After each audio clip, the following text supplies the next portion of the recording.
Bonjour à toutes et tous, bienvenue dans ce webinaire d'Avant-Scène, encore un webinaire d'Avant-Scène Conseil. On vous accompagne, on vous donne des clés pour mieux communiquer, pour améliorer votre leadership. Et une fois de plus, nous avons le plaisir d'accueillir Laurent Bourquin, un de nos directeurs associés. Je suis Peter Barrett et aujourd'hui, on va parler appel d'offres, notamment soutenance lorsque vous faites un appel d'offres. Alors, si ça concerne si ça vous concerne vous-même, vos collègues ou encore tout simplement des collègues autour de vous, par exemple si vous êtes RH, écoutez bien, on va vous donner pendant 45 minutes, surtout Laurent, on va vous donner pendant 45 minutes plein de clés pour préparer votre soutenance lors d'un appel d'offres.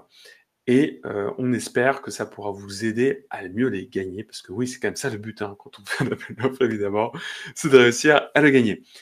Juste pour vous donner quelques mots sur Avant-Scène Conseil, donc on est une entreprise de formation qui existe depuis plus de 30 ans. On forme partout dans le monde, principalement en français et en anglais, dans les grands groupes internationaux notamment, mais pas que. On forme des startups au pitch comme des dirigeants à leur prise de parole annuelle devant tous leurs salariés. Et lors de nos multiples expériences, notamment dans le milieu de la construction, on a pu développer cette expertise dont Laurent va nous parler aujourd'hui, l'expertise de l'accompagnement à la défense, à la soutenance d'un appel d'offres. Ça fait donc 30 ans qu'on existe, c'est des centaines de personnes formées chaque année, c'est une quinzaine de consultants qui travaillent avec Avant-Scène Conseil, des profils assez internationaux et surtout des clients qui nous chérissent depuis longtemps, notamment dans ce secteur de la construction, presque vingtaine, trentaine d'années pour certains. Donc vraiment des clients qui voient notre valeur et on espère pour vous aujourd'hui aussi que vous pourrez voir la valeur qu'on peut vous apporter, que Laurent peut vous apporter. Alors Laurent, je te passe la parole, dis-nous un petit peu plus qui tu es et puis surtout comment est-ce qu'on a développé cette pratique, cette connaissance Avant-Scène Conseil autour de cet accompagnement dans la soutenance aux appels d'offres. Merci Peter. Bonjour à toutes, bonjour à tous. Effectivement, donc Laurent Bourquin, un des directeurs associés de Avant-Scène Conseil. Avant-Scène Conseil vient de fêter ses 30 ans et pour ma part, eh bien, ça fait presque 40 ans que j'accompagne des entreprises sur les thèmes du management, de la communication et pour ce qui nous concerne aujourd'hui, donc des réponses à appels d'offres. Dans de nombreux domaines, dans de nombreuses compétences, beaucoup d'entreprises gagnent leur marché en répondant à des appels d'offres. C'est plus subtil que ça n'y paraît, surtout que dans les appels d'offres que nous accompagnons, eh bien, souvent, l'enjeu est à 6-0, il y a plusieurs millions d'euros à la clé de la réussite à ces appels d'offres. Nous intervenons, j'allais dire, tous les mois, presque toutes les semaines, pour accompagner des projets dans le secteur des travaux publics, de la construction, du transport, les secteurs médicaux, l'industrie, l'événementiel, le tourisme. Bref, nous avons un panel assez large d'interventions et donc une connaissance assez grande des réponses aux appels d'offres et des mécanismes associés à ceux-ci. C'est donc riche de cette expérience et de tous ces souvenirs et de tout ce qu'on a vu évoluer autour de ces appels d'offres que je vais donc vous raconter, partager cette expérience avec vous aujourd'hui. Qu'est-ce que c'est qu'un appel d'offres? Un appel d'offres, c'est comme de la musique. Et il va falloir passer de la partition, ça c'est la nature de votre projet, c'est ce sur quoi vous avez travaillé parfois pendant des mois, au concert. Et ce concert, il va être unique, il faut qu'il soit beau, il n'y a pas de plan B, il n'y a pas de deuxième option, c'est parfois en 20 minutes, parfois en 40 minutes que justement on peut tout gagner, récolter l'investissement du travail autour de cet appel d'offres ou bien repartir bredouille. Alors, pour cela, il va falloir utiliser un certain nombre d'outils. La difficulté du propos aujourd'hui, c'est que finalement, chaque appel d'offres est unique. C'est très dur de faire du copier-coller. Mais en même temps, il y a des constantes. Et nous allons donc vous parler, je vais aujourd'hui vous parler, avec l'intervention de Peter dès qu'il le voudra, de ces outils, de ces constances, de ces, entre guillemets, process. Donc, La première chose, comme dans la musique, à maîtriser, c'est le tempo, c'est le temps. Mon expérience me dit que trop souvent, on est à la bourre, on est charrette, comme on dit.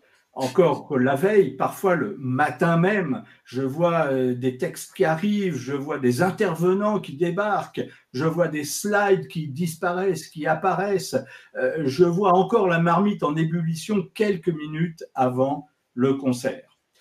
Non, il faut éviter ça. On a besoin d'énergie positive, on a besoin de calme, on a besoin de maîtriser son trac, son stress. Donc, il va falloir remonter dans le temps et voir chaque étape. Ici, avant le jour J, et j'ai marqué sur la slide renverser la table, avant ce jour J, eh bien, il y a 4 étapes fondamentales. On va remonter dans le temps, on va environ aller 3 semaines avant le jour J. Alors, si tu veux bien passer Ah, bien sûr. 3 semaines avant, qu'est-ce qu'on fait du coup? 3 semaines avant, qu'est-ce qu'on fait? Eh bien, 3 semaines avant, on va se poser des questions. On va se poser des questions. La première question, c'est à qui on va s'adresser. Et là, c'est assez compliqué parce que souvent, on a un jury et ce jury, eh bien, comme sur cette slide, il y a beaucoup de visages différents.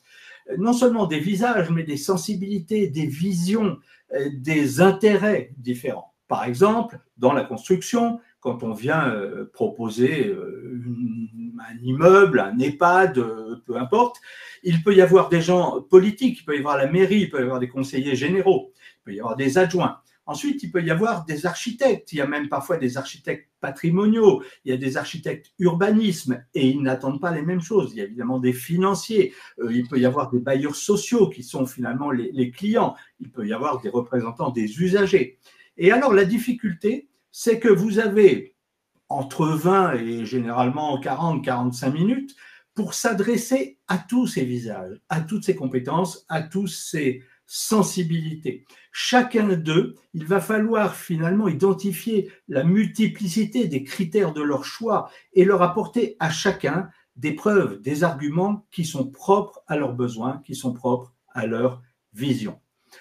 Souvent, il nous arrive de faire un tableau Excel avec la liste, pas forcément des noms parce qu'on ne connaît pas toujours ceux qui seront là, mais imaginons qu'il y a un financier, qu'il y a un DRH, qu'il y a un responsable du matériel, un technicien, et finalement on fait la panoplie à peu près complète des interlocuteurs sur lesquels on risque de tomber, et on va remplir ce tableau avec tel thème, comment je décline chaque argument pour chaque vision du monde.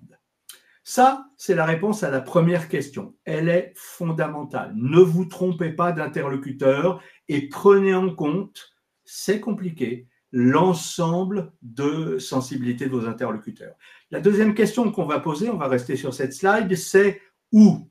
Quand vous pouvez, il est important de connaître la salle ou d'avoir une idée ou se renseigner sur comment est la salle, pour pouvoir répéter au mieux, pour pouvoir, à la dernière répétition, être en conditions réelles.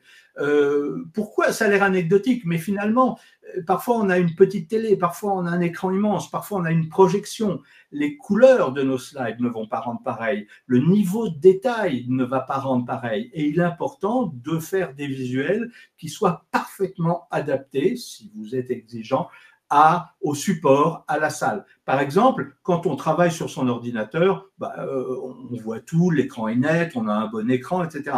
Quand c'est projeté et que les gens sont à 7-8 mètres de l'écran, il y a beaucoup de choses qu'on ne voit plus. Il y a beaucoup de choses qui disparaissent. Donc, il faut poser toutes ces questions et savoir visuellement comment on va prendre en compte tous ces critères. Ouais, j'aime beaucoup ce que tu dis là, c'est la diversité des personnes et la diversité des opinions, parce que parfois, même au sein d'un panel, les personnes ne sont pas d'accord entre elles ou peuvent avoir des visions qui s'opposent. L'architecte, il veut que ça soit beau. Le politique, il veut que ça soit rapide et que ça ne gêne pas les gens autour. Tout le monde a des besoins différents, bien sûr. Et il faut répondre à chacun.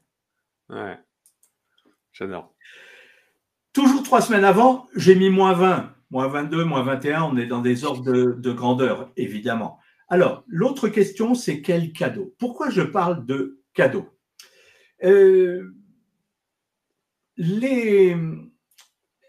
Souvent, là aussi, une des faiblesses quand j'arrive sur l'organisation d'une réponse à appel d'offres, c'est que finalement, on a la tête dans le guidon. Ça fait des semaines, des mois qu'on travaille sur notre projet, il y a plusieurs interlocuteurs, il faut coordonner, et finalement, on liste des arguments et on arrive avec plus ou moins bien fait cette liste d'arguments qu'on va offrir au jury. Alors, l'ennui, c'est qu'on risque de le noyer avec des chiffres, des caractéristiques techniques, des listes, des données indigestes que le jury n'écoute que peu, que le jury ne retient pas. Donc, il va falloir changer notre façon de faire, sortir de cette présentation linéaire où finalement on est égocentré sur son projet, sur son produit, et se poser les questions différemment. Quand vous allez présenter des slides, il y a 3 choses à prendre en compte. Il y a ce que vous allez... Non, on va rester sur...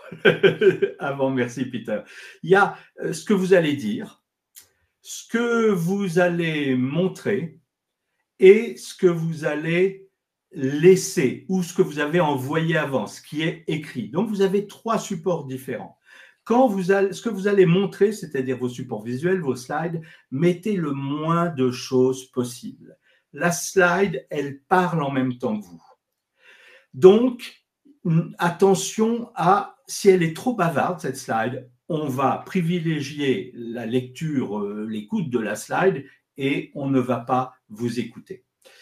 Alors, sur une présentation d'une demi-heure à peu près, à 24 heures, les gens sont capables de restituer environ 7%.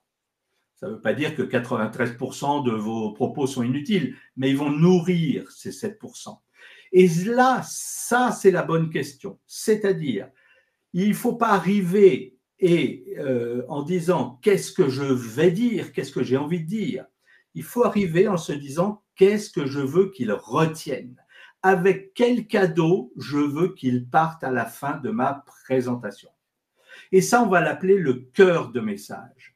Et ce cœur de message, pour pouvoir l'étayer au maximum et le rendre le plus efficace, qu'il soit dans le cœur, dans la tête des gens qui vont partir avec, eh bien, on va utiliser notre première méthode, c'est-à-dire le triangle d'Aristote, l'approche aristotélicienne de la rhétorique.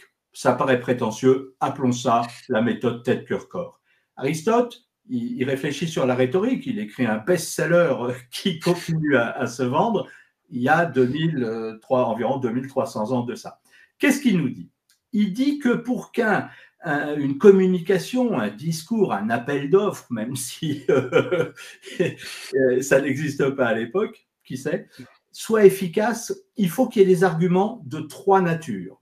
1, on va passer sur la suivante. D'abord, il faut des arguments conceptuels. Qu'est-ce que sont des arguments conceptuels? Ce sont des arguments qui correspondent à votre vision, à votre conception du monde. Vous répondez à la question « Pourquoi je dis ça? Pourquoi je fais ça? Pourquoi je pense ça ?» Vous raisonnez en tant d'expert, vous mettez en perspective les faits, les chiffres, vous allez parler de votre concept, vous trouvez ça bien, pourquoi vous trouvez ça beau, pourquoi vous trouvez ça bien adapté au client, pourquoi, si ça lui va comme un costume, pour quelle raison, qu'est-ce qu'on va faire, qu'est-ce qu'on fait, qu'est-ce qu'on a fait pour que ça vous aille bien. Ça, c'est votre expertise, c'est votre plus-value, c'est votre vision, votre compétence.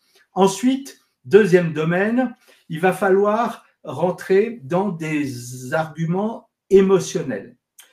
Les arguments conceptuels, c'est facile à définir. C'est votre façon de voir. On peut ne pas être d'accord, mais elle est vraie pour vous. Les arguments émotionnels sont des arguments qui ne sont pas vrais, forcément, mais qui sont vraisemblables, comme l'imaginaire des contes, des mythes, des légendes.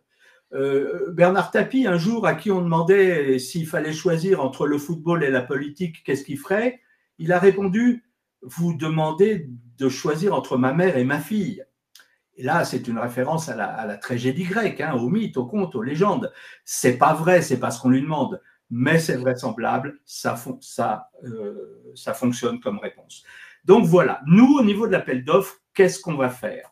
On va transformer des caractéristiques techniques, formelles, en, par exemple, avantage client ou exemple personnel, raconter des anecdotes qui mettent en œuvre les émotions.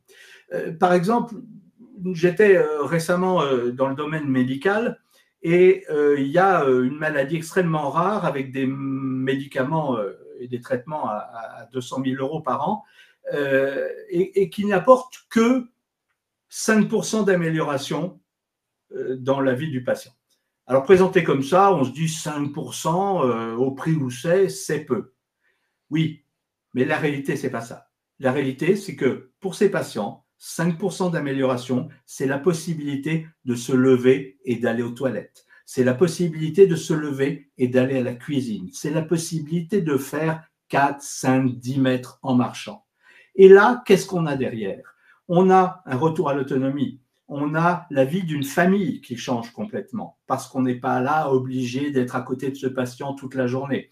Donc, ces 5%, qui sont, ce qu'on verra après, un argument factuel, chiffré, non discutable, eh bien, il faut le traduire justement, aller dans l'humain. Et c'est ce qu'on appelle le bénéfice client. Autre exemple, dans les transports, dans l'appel d'offres sur un réseau de transport au niveau d'une ville moyenne, eh bien, on avait proposé de rajouter 2 arrêts et 2 bus dans la matinée. Oui, c'est de l'argent. Formellement, pour la municipalité, logiquement, dans sa vision, c'est plus d'argent. Mais quand cet argument, on l'a traduit en disant que ça permettait à 2 000 à 3 000 personnes qui vivent dans cette zone de gagner un quart d'heure de sommeil chaque jour, évidemment, ça résonne différemment. Là, on parle au cœur des gens grâce à une image, grâce à la formalisation davantage de bénéfices clients. Un dernier exemple, 2 derniers exemples. Par exemple, dans le bâtiment, on a agrandi, pareil, en réhabilitation, une fenêtre. Bon, bah, plutôt que de dire on a agrandi la fenêtre de tant de centimètres, on a réalisé que pour les gens qui vivaient là, c'était la possibilité d'allumer peut-être un interrupteur le soir, 10 minutes, un quart d'heure. Mais en termes d'économie d'échelle, pour eux, c'est plus de pouvoir d'achat, c'est plus d'économie. Et puis, c'est bon pour la planète. Voilà, quelques exemples d'approche émotionnelle, de sortir des caractéristiques techniques de notre produit, de notre projet, pour le traduire concrètement et parler au cœur des gens. Moi, j'aime beaucoup les plusieurs descriptions que tu as faites là, parce qu'on voit vraiment le bénéfice que ça va engendre au sens réel. Et je trouve ça vachement bien de donner ces exemples, parce que souvent, on pense à la persuasion par l'émotion comme quelque chose de manipulatoire, alors que là, on voit bien à travers tes exemples que c'est juste une réalisation de quelque chose de vrai qu'on ne réalise pas lorsqu'on parle juste du chiffre. Quand je te dis 5%, tu n'arrives pas à te le représenter. Quand je te dis avoir la possibilité de te lever pour aller aux toilettes tout seul, là, tu te le représentes. Et je trouve que c'est hyper puissant, et ça permet vraiment tout de suite de se rendre compte de la valeur, même de la description du réel que ça apporte. Là où on imaginerait que le chiffre devrait suffire, bah non. En fait, il y a un qualia, comme on dit en philosophie, n'est-ce pas? Il y a quelque chose de vrai là qu'on n'arrive pas à expliquer que par le chiffre, ou se représenter que par le chiffre. Tout à fait. Je te remercie de souligner la puissance de cette approche émotionnelle, de ce type d'argument, de ce type de formulation. On n'y va pas facilement. Ce n'est pas toujours facile à formuler, mais c'est une grande puissance, et là, vous rentrez dans le cœur, dans la tête des autres, vraiment par effraction, j'allais dire, sans l'aspect manipulatoire, mais en tout cas, c'est extrêmement puissant.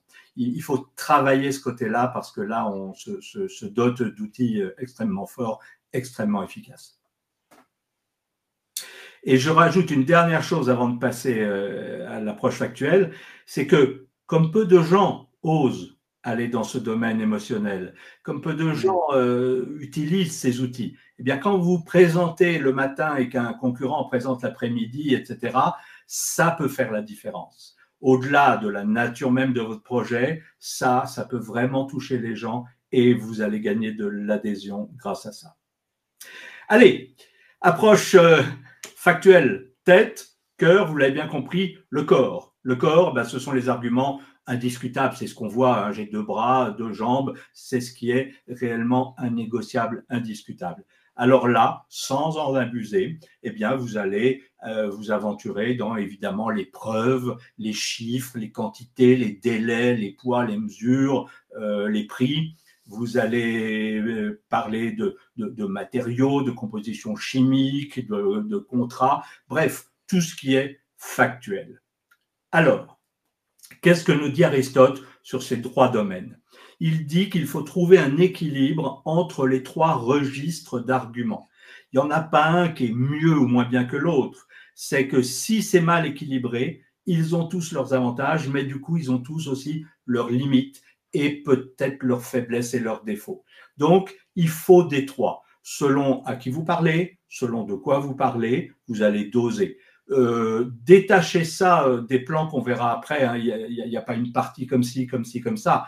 Il y a des arguments qu'on saupoudre sur l'ensemble de nos propos. Parfois, les slides aident aussi à l'approche émotionnelle. Un dessin très fort peut nous toucher, aider à la compréhension, aider à la mémorisation de ce qu'on dit. Voilà, l'approche factuelle, donc, on répond à ces questions qui, quoi, quand, comment, où, combien, ce qu'il y a dedans, etc. C'est finalement ce qu'on fait le plus facilement. Donc, on va passer au chapitre suivant. Donc là, on est à 3 semaines. Donc on a bien identifié notre cible, on les comprend bien, on les connaît bien, on en déduit un certain nombre d'arguments qui vont pouvoir les toucher, les impacter. Et là, on reprend la suite 15 jours, à 15 jours, donc allez, une petite semaine plus tard. Qu'est-ce qu'on fait? Une petite semaine plus tard, environ 2 semaines avant le jour J, qu'est-ce qu'on fait? On va commencer à structurer notre propos et à écrire. Alors, l'écriture, elle peut être collégiale, avec tous les gens qui sont concernés. Elle peut être chacun de son côté, et puis à l'aide de supports informatiques ou autres, eh bien, on reste en contact, on avance. Et pour l'écriture, on va vous proposer 2 structures différentes qui serviront à l'immense majorité, pour ne pas dire la totalité, de vos besoins en termes de réponse à appel d'offres. Qu'est-ce que je vois souvent? Allez, on ouvre PowerPoint, on commence à écrire l'intro et puis, comme on l'a dit, on fait des listes d'arguments d'une façon plus ou moins fluide, plus ou moins, en tout cas, qui correspondent à notre logique, à nous, à notre vision. Mais finalement, c'est une vision assez linéaire et qui nous invite à être beaucoup dans le concret, dans le factuel, comme on l'a vu tout à l'heure. Nous, ce qu'on vous propose, là, ce sont 2 structures différentes qui nous proposent d'avoir une approche stratégique de notre propos et de notre réponse. La première structure, c'est la structure persuasive. Qu'est-ce que la structure persuasive? La structure persuasive, c'est une structure qui va s'organiser autour de 3 pôles. 3 pôles. Pourquoi 3? Moi, j'habite en région rurale, j'appelle ça la structure du tabouret de traite. Vous voyez, un tabouret de traite, il y a 3 pieds. Pourquoi? Quand on était dans une étable, entre le sol, ce qu'il y a, la paille, c'est pas très plat. Eh bien, 3 pieds, c'est ce qui est le plus stable. 3 arguments, partie 1, partie 2, partie 3, c'est ce qu'il y a de plus stable pour rentrer et rester dans le cerveau de l'autre. Et là, on est donc dans les sciences cognitives et pédagogiques. 3. Pourquoi 3? Parce que 2, c'est un peu bancal, binaire, c'est pas assez, on n'est pas assez convaincant. Et 4, c'est déjà une complexité que le cerveau des autres, sans offense, peut moins comprendre et moins retenir. 3, vous êtes dans le chiffre idéal. Alors ici, vous avez un plan. Introduction, nos 3 parties, notre conclusion. On va le traduire avec un exemple vécu. Récemment, on est dans la construction et il y a une rénovation, ce qu'on appelle réhabilitation en milieu occupé. On va donc changer tout un immeuble, réhabiliter un immeuble avec les gens qui restent chez eux. Quel a été notre choix? L'introduction. Qu'est-ce qu'on a fait? Dans l'introduction, parfois, on présente l'équipe qui va parler. on présente l'équipe qui va parler, sauf si évidemment ça a déjà été fait. Et ensuite, on va annoncer ce qu'on va dire, on va annoncer notre plan. Parenthèse sur la présentation de l'équipe. Parfois, on arrive, on rentre, l'équipe se présente, c'est réglé.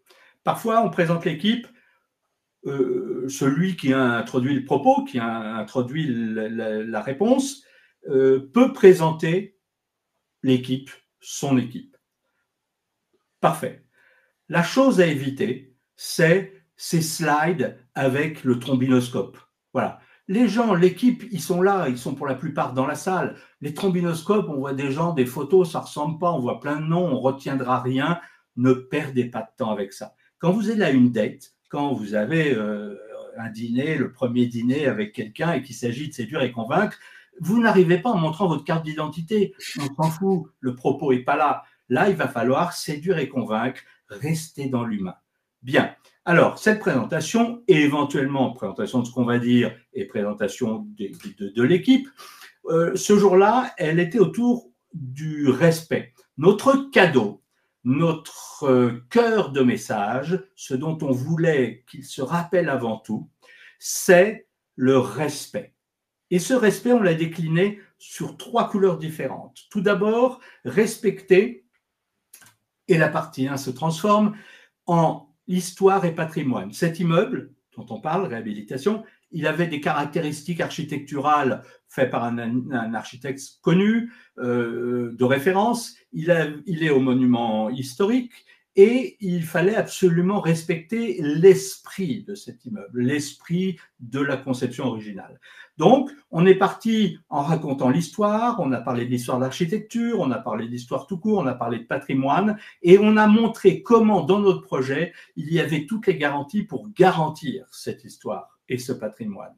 Ensuite, on a parlé de respect de leur cahier des charges. Le cahier des charges, c'est la partition, mais nous, on a interprété cette partition. Comment, quand, pourquoi, de quelle façon on allait absolument respecter en interprétant, puisque c'est le but, c'est la règle du jeu, comment on allait respecter ce qui, au départ, ils voulaient, la musique donc qu'ils avaient écrite. Partie 3, eh bien, comme on est en milieu habité, il fallait absolument respecter les habitants. Continuité des services, bruit, horaire, éventuellement des appartements pour ceux qui ont envie de travailler le jour où on intervient chez eux pour aller travailler, des dames qui gardent des enfants, si le jour où on intervient chez eux, elles avaient un appartement à disposition pour y aller, etc., etc. Bref, on a garanti le respect des gens qui vivaient dans cet immeuble. La conclusion, qu'est-ce qu'on a fait? On remercie, on rappelle les idées fortes, les arguments forts de notre présentation. Ici, on avait 40 minutes, 3 parties donc d'environ 12-13 minutes, la présentation, les idées fortes, et on était dans nos 40 minutes. Ça, c'est la structure persuasive. Autour de 3, ça peut être savoir, vouloir, pouvoir, ça peut être hier, aujourd'hui, demain, ça peut être vous, nous, le projet, tout ce que vous voulez. Vous allez décliner votre cœur de message autour de 3 arguments, 3 parties, plus une présentation et ensuite une fin, une conclusion. Ouais. J'aime beaucoup parce que là, tu as vraiment l'idée du fil rouge autour du respect, qui est, j'imagine que vous avez identifié comme l'argument clé, comme le point qui peut faire la différence. Et moi, j'apprécie ça vraiment pour plein de raisons. Premièrement, parce que ça démontre un truc, c'est que quand on prend des risques, ça paye. Et souvent, on n'ose pas prendre des risques dans les réponses aux appels d'offres, on veut faire comme tout le monde, alors qu'en faisant comme tout le monde, on sera comme tout le monde. On n'a pas de risque de gagner, on n'a pas de risque de perdre, on a un risque de perdre. Et donc ça, j'aime bien ce côté, on prend un risque. Et l'autre chose que j'aime beaucoup aussi, c'est que ça démontre que le travail de communication, le travail de persuasion, il est poreux avec le travail de composition aussi. Ouais. C'est-à-dire, comment je raconte l'histoire, ça informe aussi comment ma proposition, je dois l'instruire, quoi.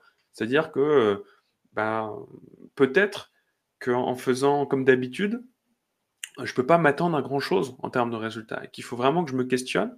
Et en structurant le message, je me rends compte des trous. Je me rends compte de ce qui manque pour persuader et peut-être du coup de ce que je devrais faire en plus dans mon offre concrètement Donc c'est ça que je trouve assez performatif presque dans la structuration d'un discours. Ouais. Et on voit bien que grâce à ces 3 parties, finalement, il est facile à la fois de comprendre et de mémoriser ce qu'on aura dit pendant 40 minutes. C'est simple, respect de ça, de ça, de ça. Et s'ils ne se souviennent que de ça, c'est gagné. Ouais. Alors, on a une deuxième structure. Alors, on est toujours donc 15 jours avant, 2 semaines avant, et la deuxième structure, eh bien, c'est le classique storytelling. Qu'est-ce que c'est que le storytelling? Eh bien, c'est l'art du conte, l'art de raconter des histoires. En français, on dit l'art du conte parce que quand on dit tiens, je vais vous apprendre à raconter des histoires, je ne sais pas pourquoi il y a des oreilles qui se fendillent. Alors, le storytelling, c'est quoi? Eh bien, d'abord, c'est par exemple ce qu'utilise Steve Jobs dans toutes ses présentations. C'est vraiment la référence du storytelling et c'est un des premiers à avoir utilisé le storytelling dans le monde de l'entreprise, de la communication d'entreprise. La première chose, donc, on a besoin d'un contexte. Le contexte, il peut être sociologique, financier, historique, géographique, ce que vous voulez. Bref, il y a un contexte. Il y a le monde dans un état premier. Ensuite, il arrive quelque chose, un événement, un changement, le temps qui passe, un légal, un terrain se libère, une maladie apparaît, etc. Bref, quelque chose dans notre monde change. Et nous sommes ceux qui vont apporter la solution. Et notre projet, c'est bien sûr la solution. Le quatrième ingrédient, c'est dans le storytelling, c'est ce qu'on appelle les péripéties. Mais là, on va dire la mise en place de la solution. Voilà. Comment notre solution va être mise en place pour répondre exactement à votre demande. Alors parfois, il peut y avoir des difficultés, mais nous avons la réponse. Il peut y avoir une péripétie, mais nous avons la réponse. Nous y avons pensé, nous anticipons. Et du coup, évidemment, on montre, on vend une solution qui est exactement adaptée à la demande de l'appel d'offres. Et puis le dernier ingrédient, ce sont les bénéfices, les avantages. Là encore, les bénéfices du client. Donc les bénéfices peut-être pour le bailleur social, pour la mairie, pour les occupants des immeubles autour, pour les occupants de la résidence elle-même. Évidemment, là, on est dans la construction. Les bénéfices, les avantages, et vous voyez que tranquillement, on passe d'un contexte, d'un monde ancien, d'un état primaire, et que doucement, on va accompagner avec notre projet qui est central les idées vers un monde nouveau, un Graal, l'île au trésor, et grâce évidemment à notre solution. Voilà, le storytelling plus facile, plus connu. Donc, Peter, je te propose qu'on avance. Super. On est toujours 15 jours avant.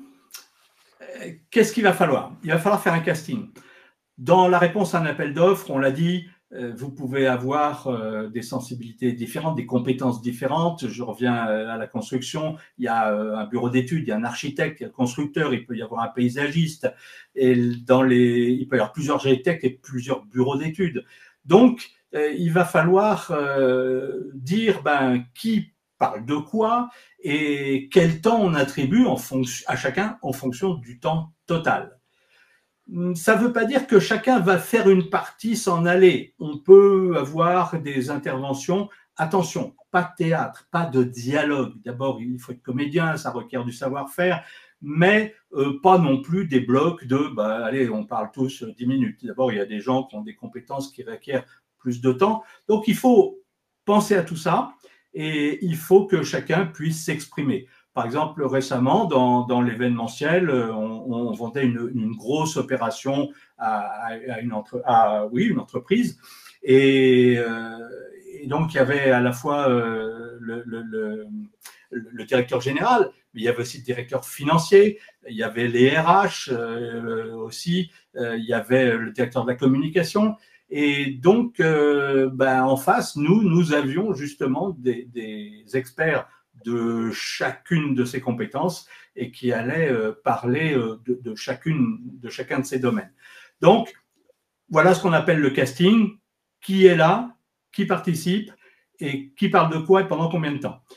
Un des critères, c'est aussi que parfois, en appel d'offres, on détermine le nombre d'intervenants. Souvent, c'est 5, 6, ça peut être 3. Donc, attention, parce que il y a des règles du jeu à respecter et parfois, un interlocuteur est obligé de parler de plusieurs choses. Bref, il faut s'adapter évidemment à la demande. Ce jour-là, c'est aussi le jour où on va donc faire l'identité visuelle. Vraisemblablement, vous allez faire des slides, on va reparler des slides. Il va falloir faire l'identité visuelle, les templates, les matrices, appelez-le comme vous voulez. Puisqu'on est sur les slides, attention, faites des slides extrêmement visuels. On l'a dit tout à l'heure, il ne faut pas que la slide elle parle en même temps que vous. Extrêmement synthétique. Si vous pouvez, un message par slide. Si votre slide est trop chargé, faites 2 slides plutôt qu'une seule. La quantité, peu importe. L'important, c'est la compréhension, l'impact de chaque slide. On l'a dit tout à l'heure, en fonction de la salle, en fonction du support de présentation, il y a des infos qu'on ne peut pas lire de loin. Il va falloir travailler aussi là-dessus. Pensez au support, pensez à la taille de la slide. Donc, on a fini notre réunion des 2 semaines et on va arriver, le temps avance, et c'est vrai pour nous aussi, Tout à fait. à 8 jours avant, ça c'est la répétition numéro 1. Alors la répétition numéro 1, elle est fondamentale parce que c'est vraiment le bateau part. Là, après, on pourra évidemment changer des détails, mais là, on est vraiment dans l'important. On assemble le puzzle. Chacun a travaillé dans son coin, on assemble les slides, les orateurs, etc. Alors d'abord, on va faire une espèce de filage, on va à peu près mesurer le temps total, les temps individuels pour voir où, si l'on dépasse, on pourra réduire ou au contraire augmenter. Et puis, on va faire des commentaires sur le fond, la nature des arguments, les points techniques, la pertinence, la formulation des arguments, la fluidité des enchaînements, et puis peut-être changer l'ordre. Finalement, là, tu vas passer là, on va changer les slides, etc. Réellement, voilà, c'est le puzzle, et là, il faut emboîter toutes les pièces. Donc, on vérifie la quantité de slides, on l'a dit, leur homogénéité. Il faut que vraiment notre ligne éditoriale visuelle soit homogène. On va vérifier la qualité des orateurs. Attention, un mot, une info. Respecter le style oral. L'autre jour, on présentait, peu importe, un projet qui valait 20 millions d'euros. Et on avait 20 minutes pour notre présentation. Et j'avais un orateur qui disait, nonobstant, nous pourrions, etc. J'ai dit, attention, là, 1 minute, c'est 1 million d'euros. 1 minute, on vend 1 million d'euros. Il y a 20 millions à gagner et on a 20 minutes. Alors, restez dans un style oral, synthétique, éventuellement un zoom sur un chiffre, sur un détail, mais restez dans quelque chose de synthétique, de global. Évitez les circonvolutions verbales, les phrases de conférenciers, les phrases d'orateurs qui se prennent au sérieux. Non, vous êtes dans une expérience humaine, parlez simplement. Ensuite, toujours 8 jours avant, vous pouvez faire une matrice SWOT. Je vous renvoie, pour ceux qui ne connaissent pas, c'est une matrice où on identifie les faiblesses de son projet, les points forts. Et donc, avec cette matrice, on va se préparer. On va faire là un exercice qu'on appelle réussir l'échec. C'est-à-dire lister tout ce qu'on peut faire si on a envie de se planter, tout ce qu'on doit faire si on a envie d'être voué à l'échec. Ça veut dire, qu'est-ce qu'ils vont nous poser comme question? Quels sont nos points faibles? Comment on y répond? Et éventuellement, faites venir un néophyte qui, lui, va poser, connaît pas le projet, va poser comme ça des questions, essayer de vous piéger, etc.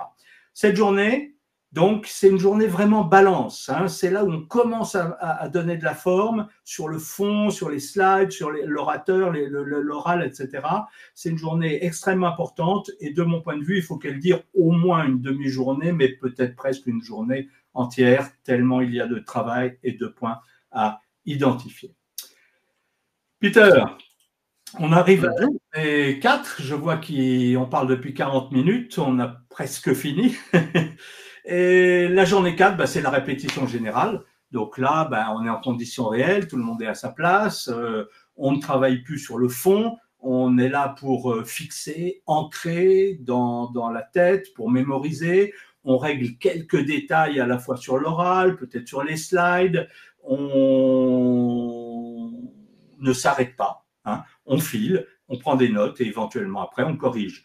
On va refaire 2 fois, parfois 3 la présentation. Il ne faut pas non plus que ça devienne du par cœur. Attention à garder de la spontanéité, attention à garder des marges d'impro, de l'authenticité. C'est ce qui va être important le jour J. Cette répétition, généralement, donc, elle se fait. Pourquoi 4 jours avant? Parce que je vois des répétitions se faire la veille. Tout le monde est anxieux, tout le monde est nerveux. On n'a pas le temps de fixer les choses. Non, il faut, si vous passez en début de semaine, faites-la le vendredi. Si vous passez en fin de semaine, faites-la le lundi. Mais il faut au moins 2-3 jours de distance pour que les choses décantent, s'ancrent en nous et que chacun se fasse la musique dans sa tête. Cette répétition, elle dure entre 3 et 4 heures. On est au jour J, tant attendu. Qu'est-ce que nous dit notre ami Aristote, dont on a parlé tout à l'heure? Il dit une chose fondamentale qu'on oublie souvent et qui est: ce que vous êtes parle plus fort que ce que vous dites. Évidemment, ce que vous allez dire, c'est important, c'est votre projet, son essence, c'est tout ce qui va avec. Mais le jury va être inconsciemment très sensible à vos qualités comportementales. Vos qualités comportementales, c'est d'abord ne pas venir faire le bon élève, de la récitation. C'est pas un examen, c'est juste vous venez offrir un cadeau. D'ailleurs, l'étymologie du mot communiquer, c'est échanger des cadeaux. Munus en latin, c'est le cadeau. Donc venez échanger des cadeaux. Ils peuvent vous offrir la réussite, vous allez leur offrir un magnifique projet. On est là pour échanger des cadeaux. Et vivez votre propos comme le moment où on offre un cadeau. Donc, il faut un rapport simple avec le jury, il faut un rapport direct. Ne faites pas des belles phrases. Encore une fois, on n'est pas là c'est pas un examen de français, hein. Gardez un bon niveau d'énergie. Les mots sont comme des fléchettes. Si vous mettez pas d'énergie, la fléchette, elle tombe devant vous. Si vous voulez que les mots, les idées, les images, vos mots, vos idées, vos images arrivent dans la tête, dans le cœur des membres du jury, il faut mettre de l'énergie. Jouez dans votre tête comme ça aux fléchettes. Adressez la parole. Attention, vous avez un écran, vous avez des slides derrière et on a tous le réflexe de partir derrière, se tourner et aller vers la slide. Non, vous n'êtes pas un passeur de slides. Les slides, elles sont à votre service, elles prouvent, elles illustrent, elles renforcent ce que vous êtes en train de dire. Donc devant vous, vous avez votre ordi posé sur une table, par terre où vous pouvez. Vous avez éventuellement la zapette. Comme ça, vous êtes maître du rythme et des slides, ou alors vous avez quelqu'un qui passe vos slides, mais en tout cas, vous ne regardez pas sur l'écran. Comme les gens à la météo, de temps en temps, vous pouvez aller montrer, situer quelque chose, mais vous adressez votre parole, c'est-à-dire vous regardez tout le monde à qui vous parlez. Ensuite, faites preuve de générosité, de bonheur. Comme on l'a dit, vous êtes là en train d'échanger des cadeaux. Le jury doit sentir du sérieux, mais de la décontraction, de l'enthousiasme, de la fierté. Là encore, on est dans l'humain, du plaisir à partager votre projet, du plaisir à partager votre vision, votre travail. Voilà, ça, ce sont les qualités comportementales dont on a besoin le jour J. Ce que vous êtes parle plus fort que ce que vous dites. Merci, Aristote. Merci, Aristote, et merci à toi aussi d'incarner ce que tu dis, là. Donc, on a fait notre présentation, c'est fini maintenant? On arrête là? Moi, je crois. Hein. Ah ouais? Il n'y a pas un truc? Tiens. Alors, après la présentation, dernier slide, dernier chapitre, il y a les questions. Alors, ces questions, c'est indissociable d'une présentation. Ça peut être parfois 3-4 minutes, ça peut être une discussion d'une demi-heure, 3/4 d'heure. D'abord, toutes les questions qu'on va vous poser, même si elles vous semblent parfois bizarres, malveillantes, limite, ça prouve de l'intérêt. Il n'y a rien de pire qu'après un appel d'offres, on vous dise « bon, merci, au revoir, on vous recontactera ». Non, les questions, ça prouve de l'intérêt. Donc, accueillez ces questions avec bonheur, d'une façon positive. C'est l'occasion de préciser, c'est l'occasion de nuancer peut-être un propos, c'est l'occasion de convaincre. Alors, ces questions, il va falloir les préparer. Tout à l'heure, on a dit 15 jours avant, réussir l'échec. Vous aurez donc préparé toutes les questions qu'on peut vous poser, même les plus malveillantes, les plus tordues, les plus bizarres, et préparer des réponses. Ensuite, vous allez nommer ce que j'appelle un aiguilleur du ciel. Un aiguilleur du ciel, c'est quelqu'un dans l'équipe qui va discrètement, d'un petit geste, d'un regard, d'une expression, attribuer, quand ce n'est pas évident, la question à quelqu'un de l'équipe. Vous aurez au préalable fait des territoires. Chacun a un territoire de compétences précis. Si nous avons des questions sur les finances, c'est un tel qui répond. Si nous avons des questions sur toute la partie chimique, légale, autorisation du médicament, c'est un tel qui répond, etc. Mais parfois, il y a des questions dont on ne sait pas trop à qui elle va aller. L'aiguilleur du ciel est là pour attribuer la réponse. La troisième chose, c'est respecter. Quand quelqu'un a répondu, quelqu'un de votre équipe a fait une réponse, ne rajoutez rien. Ça donne l'impression de finalement, il n'est pas complètement compétent, il n'a pas bien compris toute la question, ça dévalorise la réponse qui vient d'être faite. Et finalement, c'est très contre-productif pour le travail de l'équipe. J'ai assisté récemment à un appel d'offres, je dis assisté, je n'avais pas travaillé là-dessus. Il y avait une équipe qui a présenté, on était dans le domaine médical, et puis assisté à la présentation le directeur général de la boîte, mais lui, il n'a pas participé à la présentation en tant que telle.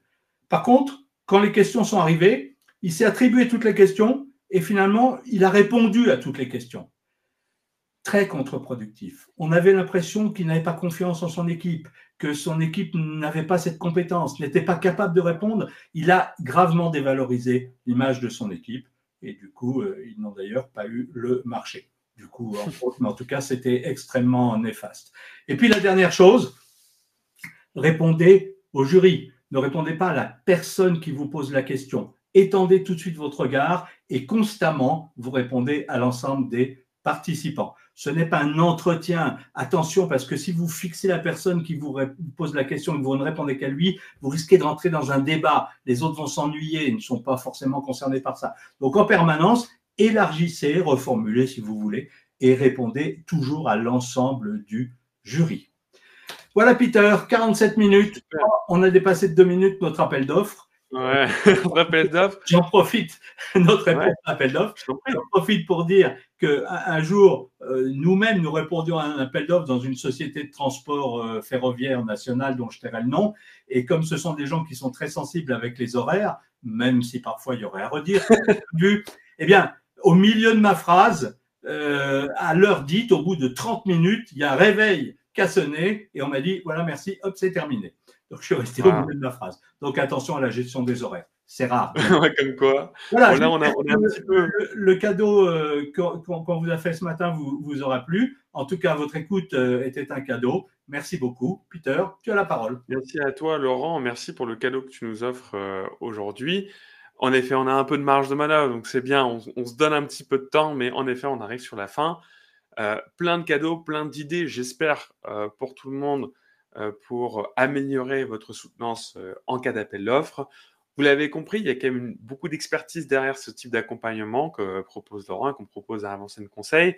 Le mieux, c'est d'avoir quelqu'un à vos côtés pour vous aider. En vrai, ça aide beaucoup et c'est vraiment le type de service qu'on propose. Donc, n'hésitez pas à nous contacter. Vous avez normalement à la fin de ce webinaire un petit appel à l'action pour nous contacter, nous envoyer un mail, nous envoyer un message, en savoir un peu plus sur comment on pourrait vous accompagner. Et en attendant, au plaisir de vous rencontrer et surtout, allez-y, gagnez ces appels d'offres. Merci, au revoir.